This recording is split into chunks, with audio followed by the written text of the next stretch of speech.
Hello guys, இது என்னோட புது யூடியூப் சேனல். இதில் ஃபஸ்ட்டு வீடியோவாக ஸ்வீட்டாக சூப்பராக கேக் செய்கிறத பார்க்க போகிறோம். வீட்டில் பிஸ்கெட் மீந்துருச்சுன்னு வேஸ்ட் பண்ணாமல் ஒரு சூப்பராக ஒரு கேக் செய்யலாம். ஃபஸ்ட்டு இருக்கிற பிஸ்கெட் எல்லாத்தையுமே உடச்சி வச்சுக்கலாம். உடச்ச பிஸ்கெட் எல்லாத்தையுமே ஒரு ஜாரில் போட்டு நம்ம அரைச்சி எடுத்துக்கலாம். இப்படி ஃபைன் பவுடராக வர வரைக்கும் அரைக்கணும். இப்போது ஒரு கப் காய்ச்சி அரை வச்ச பாலை எடுத்துக்கலாம். அதை கொஞ்சம் கொஞ்சமாக மிக்ஸி ஜாரில் ஊற்றி அரைச்சிக்கலாம். இப்போது ஸ்வீட்னஸ்க்காக 3/4 கப் சுகர் சேர்த்துக்கலாம். இப்போ அரைச்சி வச்சிருக்க பேட்டரை ஒரு பவுலில் ட்ரான்ஸ்ஃபர் பண்ணிக்கலாம்.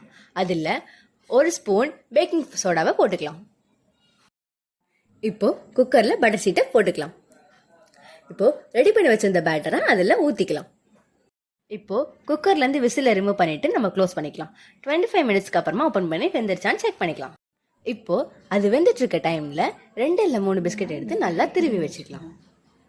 இப்போ 25 மினிட்ஸ் ஆயிடுச்சு. நல்ல மனம் வந்திருக்கு. இப்போ இதை நம்ம குத்தி பார்த்துடலாம். ஒட்டாம வந்திருக்கு. இப்போ ரெடி பண்ணி வச்சிருந்த கேக்கை நம்ம ஒரு பிளேட்ல டிரான்ஸ்ஃபர் பண்ணிக்கலாம். அதுல நம்ம சாக்லேட் ஊற்றி அழகா டிசைன் பண்ணிக்கலாம். அதுலயே அப்படியே நம்ம துருவி வச்சிருந்த பிஸ்கெட்லாம் போட்டு எடுத்துக்கலாம். வீட்டில் இந்த பிஸ்கெட்டை வச்சு சூப்பரா சுவையா ஒரு கேக்கை ரெடி பண்ணிட்டோம். நீங்களும் இதை உங்க வீட்டில் ட்ரை பண்ணி பாருங்க.